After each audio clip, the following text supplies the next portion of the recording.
Imagine the single biggest medical catastrophe of the last 25 years.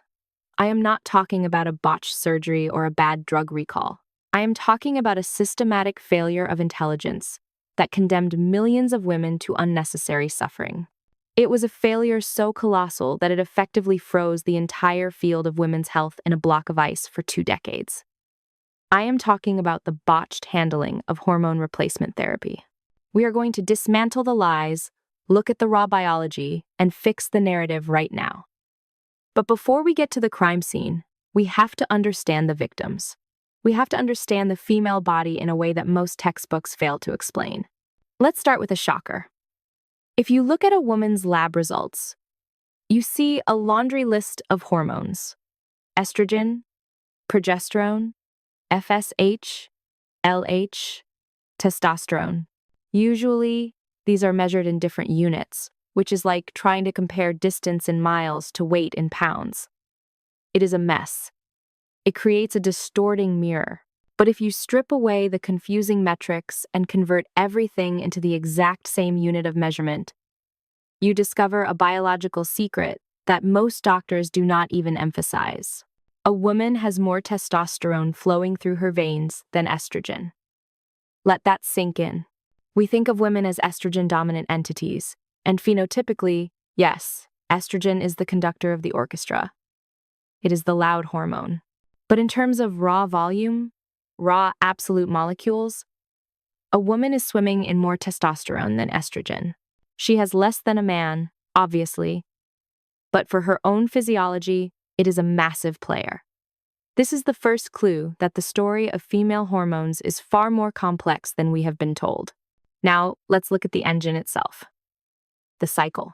From the moment a woman starts menstruating until the gears grind to a halt at menopause, her body is running a relentless, high-stakes construction project every 28 days. It is a cycle of building up and tearing down.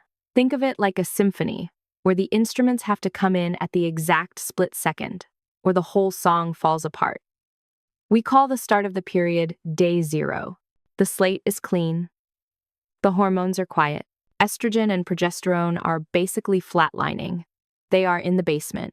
Then, the brain sends a signal.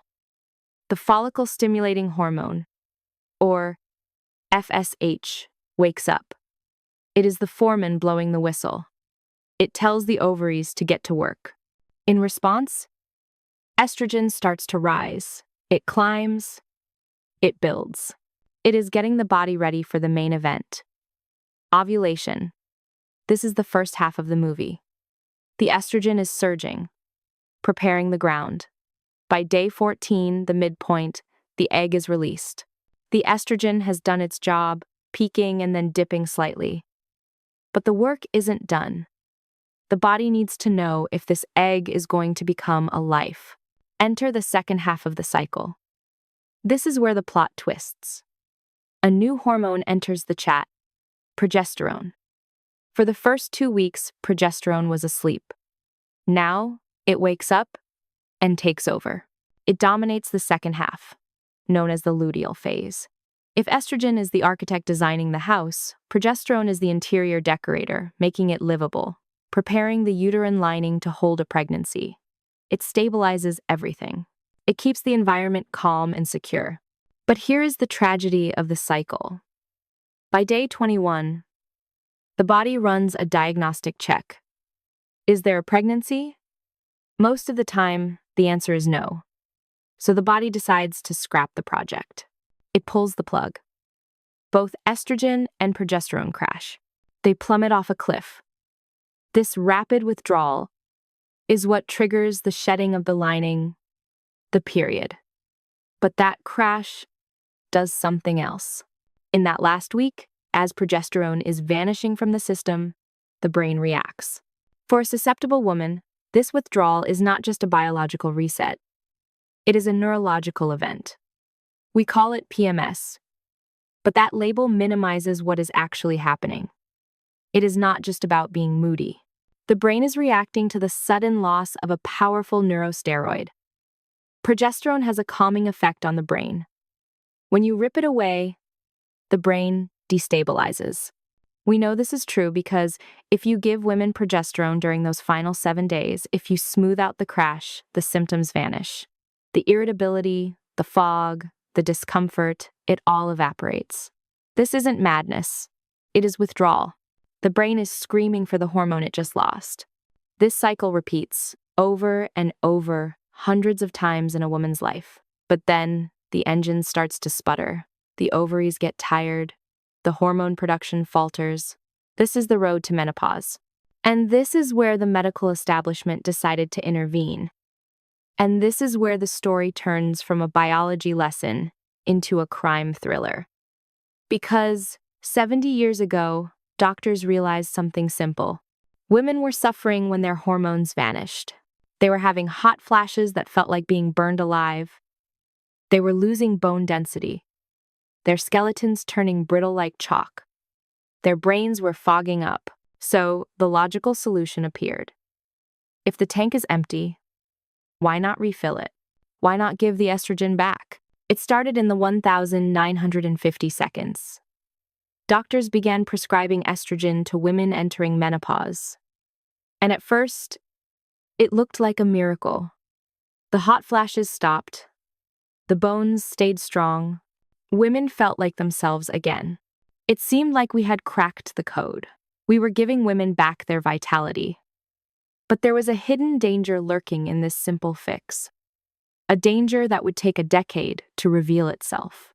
We were pouring fuel into the engine without realizing we were also fueling a fire in the uterus. By giving estrogen alone, without its partner progesterone, we were thickening the uterine lining endlessly. We were forcing the cells to multiply without a break. And when you force cells to multiply unchecked, you get hyperplasia. And hyperplasia is the waiting room for cancer. So, we had a crisis. We were trying to save women from the misery of menopause, but we were inadvertently driving them toward uterine cancer. The medical community had to pivot, and they had to pivot fast. The solution was biology itself. We realized we had to mimic the natural cycle we just talked about. You cannot just have the builder. You need the stabilizer. You cannot just have estrogen pressing the gas pedal. You need progesterone to tap the brakes.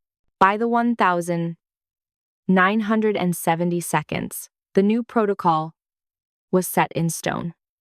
If a woman still had her uterus, you never, ever gave her estrogen alone.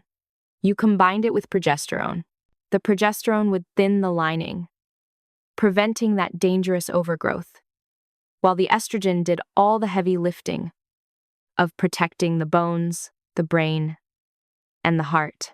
It seemed like we had solved the puzzle. For the next 20 years, this was the gold standard. We had decades of observational data piling up, and it all pointed in one direction. Hormone replacement therapy was a fountain of youth. Women on hormones had lower risks of heart disease. Their bones didn't snap. They didn't get diabetes as often. They simply lived better, healthier lives.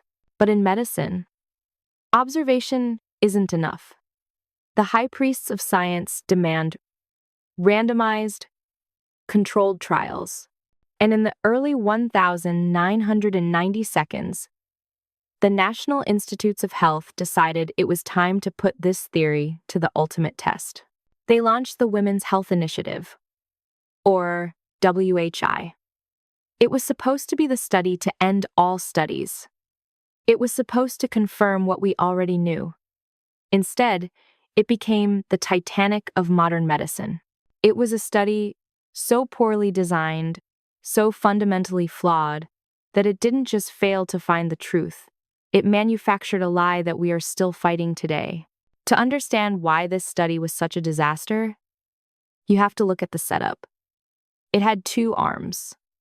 One group of women had undergone hysterectomies, meaning they had no uterus. These women were given estrogen alone because there was no risk of uterine cancer.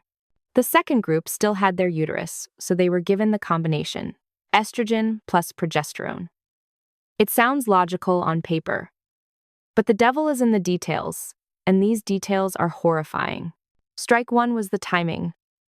If you want to see if hormones prevent the diseases of aging, you should start treatment when the hormones first drop off, right? You should catch the woman as she enters menopause, around age 50. That is when the window of opportunity is open. But the researchers wanted to measure death rates. They wanted hard data on heart attacks and strokes. If they picked 50-year-olds, they would have to wait 30 years for them to start dying. That was too long and too expensive. So they made a decision that doomed the entire project. They recruited women who were already old. The average age was well past menopause. Many of these women hadn't seen a period in 10 or 15 years. Think about that. Their bodies had been without estrogen for a decade. Their arteries had already hardened. Their receptors had withered. And then, suddenly, after 10 years of drought, the doctors flooded their systems with hormones. It is like trying to water a plant that has been dead and brown for a month. You aren't going to revive it. You are just going to make mud. They were testing a prevention strategy on a population that was already damaged. Strike two was the health of the participants. They didn't pick the average healthy woman. They effectively recruited a walking infirmary. A huge chunk of these women were smokers. Many were obese. Many were already diabetic or hypertensive. They selected a disproportionately sick population to test a therapy meant for health preservation. It was like testing a new pair of running shoes on people with broken ankles and then blaming the shoes when they couldn't run a marathon. The baseline was completely skewed. Strike three was the most baffling decision of all. They deliberately excluded women who had symptoms. If a woman was suffering from hot flashes or night sweats, she was banned from the study. Why?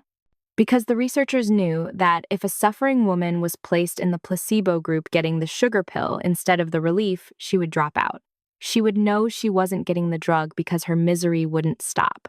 So, to keep the data clean, they only tested the drug on women who felt fine. This is insane. It means the study design completely ignored the real-world patient. In the real world, we treat women because they have symptoms. In this study, they treated asymptomatic, unhealthy, older women. It was an alternate reality. And then we get to strike four, the drugs themselves. Today, if you come to a cutting-edge clinic, we use bioidentical hormones. We use estradiol that looks exactly like what your ovaries made. We use micronized progesterone that your body recognizes instantly.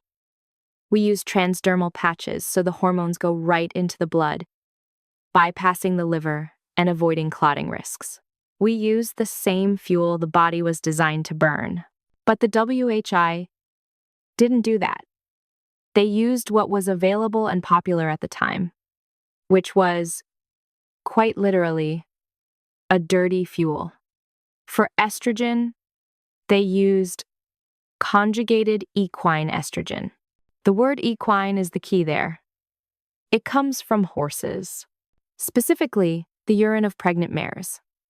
They collected horse pee, extracted the estrogen, and put it in a pill.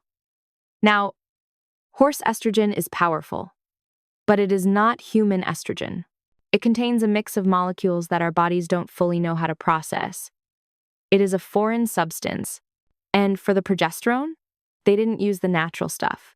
They used a synthetic chemical called medroxyprogesterone acetate, or MPA. This is a Frankenstein molecule. It mimics some of what progesterone does, but it also does things progesterone would never do. It is structured differently. It acts differently on the brain and the blood vessels. So, the study wasn't testing hormone replacement therapy. It was testing horse urine and synthetic chemical therapy on old, sick smokers who didn't even have hot flashes.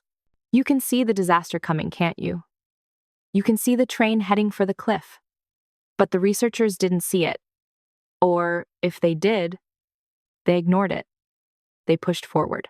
And when the preliminary results started to trickle in, before the peer review was even done, before the data was fully scrubbed, the media got wind of it, and they didn't report the nuance.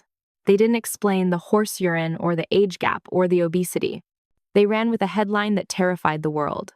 They claimed that the women on the combination therapy were getting breast cancer. They claimed the drugs were killers. The panic was instantaneous. Millions of women flushed their pills down the toilet overnight. Doctors stopped prescribing. The entire field of menopause management collapsed in a single week.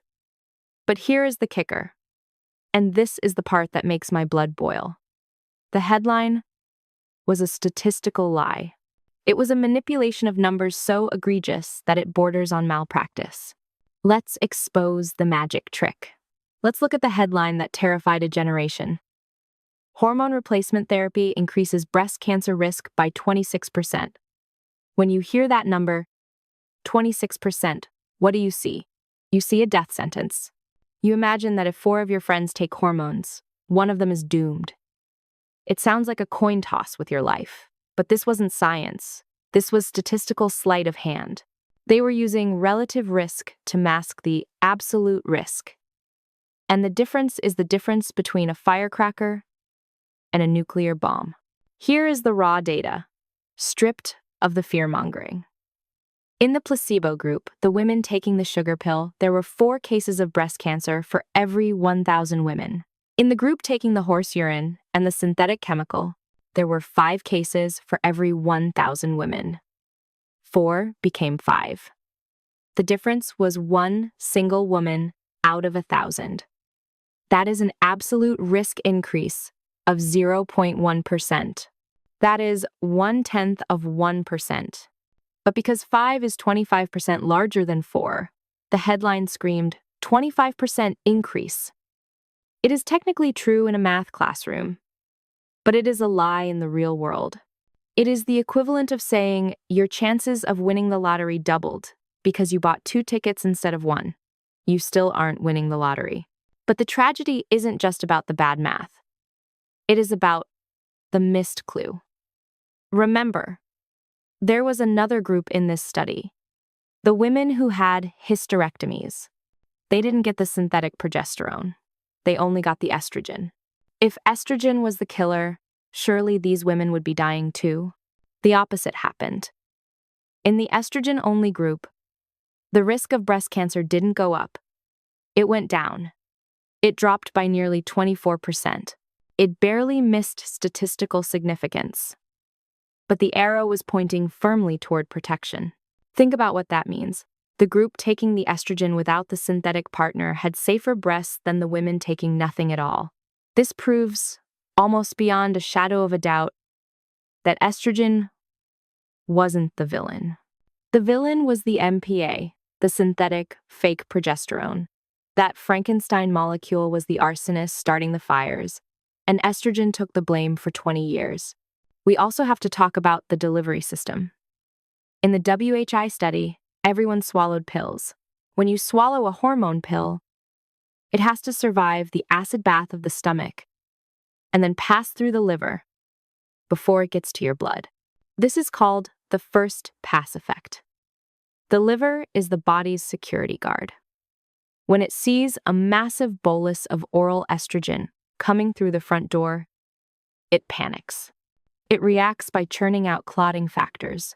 It makes the blood sticky. This increases the risk of clots, strokes, and embolisms. We don't do that anymore. Today, we know better. We use transdermal patches or creams. We put the hormone right on the skin. It absorbs directly into the bloodstream, completely bypassing the liver. The liver stays calm. The clotting factors don't spike. When you use bioidentical estradiol through the skin, the risk of blood clots virtually disappears. We effectively eliminated the cardiovascular risk just by changing the delivery route from the mouth to the skin.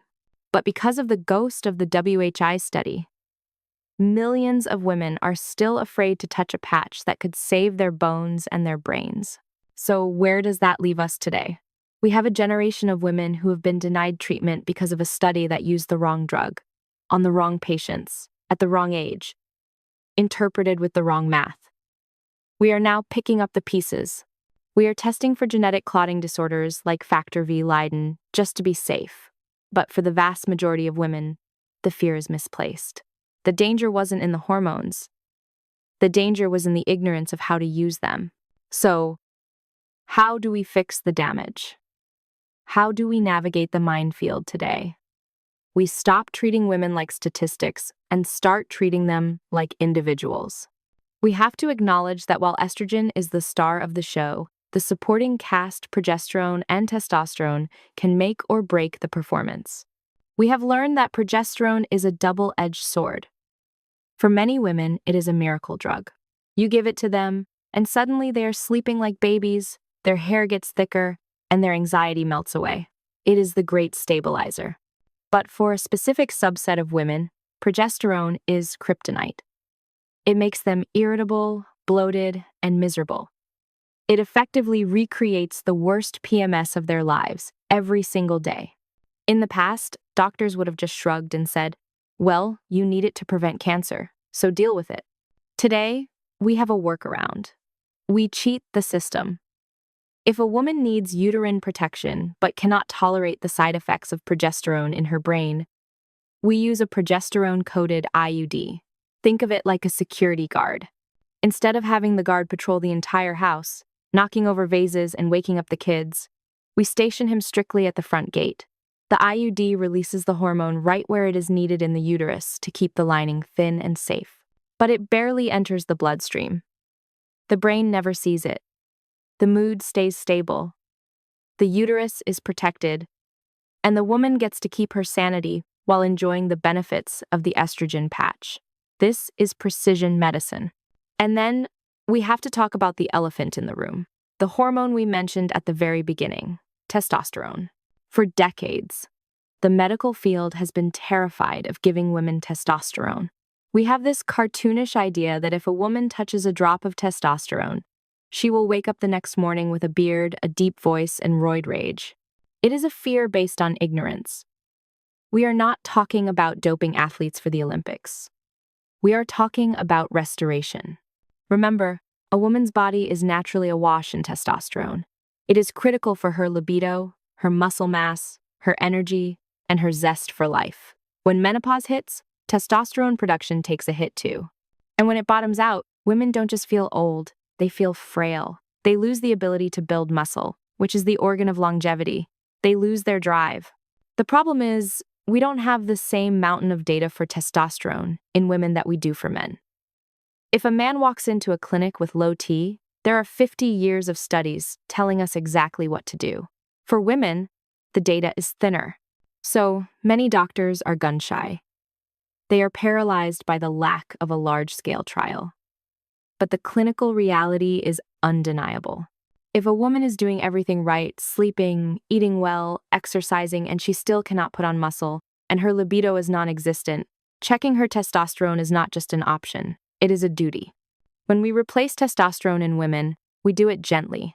We aim for the physiological zone, the level she had when she was 30. We are not trying to supercharge the engine, we are just tuning it back to its factory settings. And when you do that, the side effects, the acne, the hair growth are virtually non-existent. Those scary symptoms only happen when you overdose. When you stay within the lines of nature, you don't get a bodybuilder. You get a woman who feels vibrant, strong, and alive again. So, here is the verdict. The era of fear is over. The study that scared the world was a mistake. A perfect storm of bad design, bad drugs, and bad interpretation. It set women's health back by a generation. But we are clawing our way out of the dark ages. We know now that bioidentical hormones, delivered through the skin, are safe for the vast majority of women. We know that they protect the heart, save the bones, and rescue the brain. We know that we can tailor the treatment to fit the woman, not the other way around.